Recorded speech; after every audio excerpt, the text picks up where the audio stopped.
प्रणाम। सावन का महीना आते ही शिवमय संसार होने लगता है, प्रतीत होता है। आज मंदिरों में जाइए आप, काफ़ी भीड़ होगी और कई बार तो लोग बिना दूसरे की परवाह किए हुए मंदिर में कहीं ना कहीं लोगों को हर्ट कर देते हैं, धक्का मुक्की कर देते हैं, बहुत सारी बातें होती रहती है। तो शिव की भक्ति कर रहे हैं आप, और मैं भी पूजा करती हूँ। मैंने जो जाना कि जब हम जल चढ़ाते तो वो मैं ऐसा सोचकर कि मैं अपनी आत्मा को आपको समर्पित कर रही हूँ, शिव को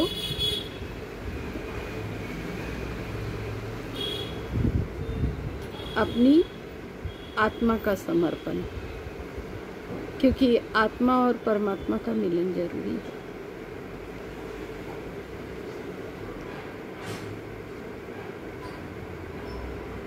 अब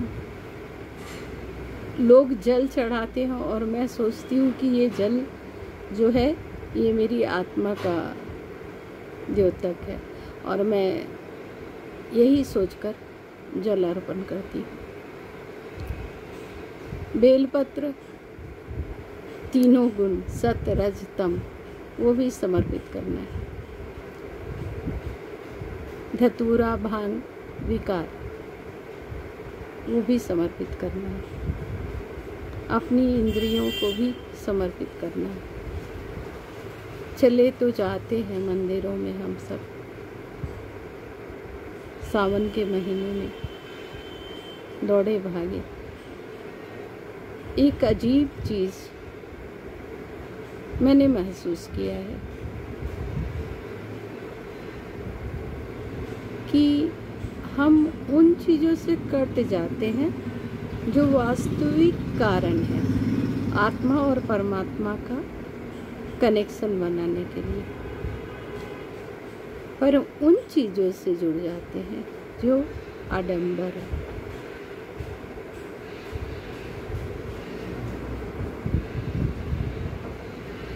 आप सोचो ना, शिव ने विष को कंठ में ही क्यों धारण कर लिया? फिर विष जो है वो कोई देवी देवता ग्रहण नहीं कर सकते थे, करना चाहते ही नहीं थे और करते भी नहीं। तो शिव के अंदर ऐसी कौन सी विशेषता होगी कि जो वो विष निकला उसको इस कंठ में धारण किया, नीचे नहीं जाने दिया उसे, यहाँ पे स्थित कर लिया। सभी पूजा पाठ करते हैं, सभी ईश्वर को प्यार करते हैं। उनसे जुड़ जाना ही इंसानियत या धर्म कहा जाएगा। आप जब उनसे जुड़ोगे तो अपने विकारों पर विजय प्राप्त करोगे।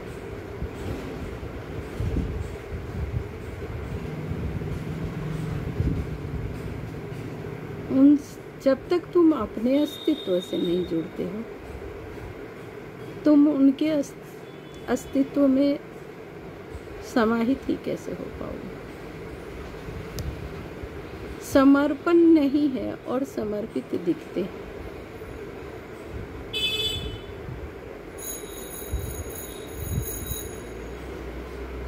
क्या जैसे ढोंग है वो पूजा हो सकता है? आज मैं एक कथावाचक की कथा सुनने लगी, अचानक से रैंडम। मुझे बड़ा ही अजीब लगा कि वो कथावाचक जो है, ज्ञान है उन्हें, फिर भी अज्ञानी, कनेक्शन तो है ही नहीं।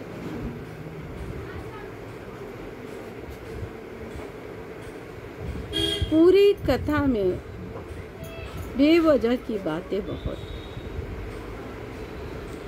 लेकिन वो बातें बहुत सीमित थी जिन्हें जानना ज़रूरी है हम सब के लिए। आप किसी के पास नहीं जाओ, कहीं नहीं जाओ और खुद को कनेक्टेड करने की कोशिश करो। और किसी भी कोशिश की हार नहीं होती है। अगर ध्यान नियमित करते हो तो कोई भी अभ्यास विफल हो ही नहीं सकता। जब तुम अपने विकारों पर विजय पाने लगो तो समझ लेना कि उनकी कृपा कहीं न कहीं आप पर बरस रही है। अगर तुम एक छोटे से परिवार में अपनी मोह, अपना प्यार सीमित रखते हो तो तुम किसी ईश्वर के भक्त हो ही नहीं सकते। मेरी बातें हमेशा अजीब लगती है और जब मैं गाइडेड होती हूँ, जब मुझे गाइड किया जाता है, तभी मैं कोई बात बताती हूँ।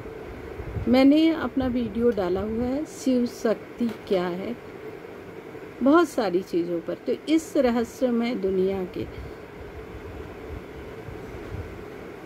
हर एक रहस्य को जान लेने का अधिकार हमें है, संपूर्ण अधिकार है। पर हम पूरे भाव से जुड़ते नहीं, स्वार्थ बस जुड़ते हैं, असीमित चाहते हैं हमारी, बस इसलिए भागे चले जाते हैं मंदिरों में। प्रेम की ऊर्जा नहीं, लोभ की ऊर्जा लेकर जा रहे हैं। मैं आज ज़्यादा कहूँगी ही नहीं। जो सोचने पर विवश हो जाएं, जो सोच लेने के लिए मजबूर हो जाएं, जो शिव को या परमात्मा को थोड़ा भी जान पाने के अधिकारी हैं, वही कमेंट करेंगे। नहीं करना है, कोई फ़र्क नहीं पड़ता है, कोई बात नहीं है। लेकिन मेरा ये चैनल जारी रहेगा। आपकी इच्छा हो तो लाइक करिए, सब्सक्राइब करिए। चलो आज इतना ही। जानना चाहोगे तो अवश्य बताऊंगी। प्रणाम।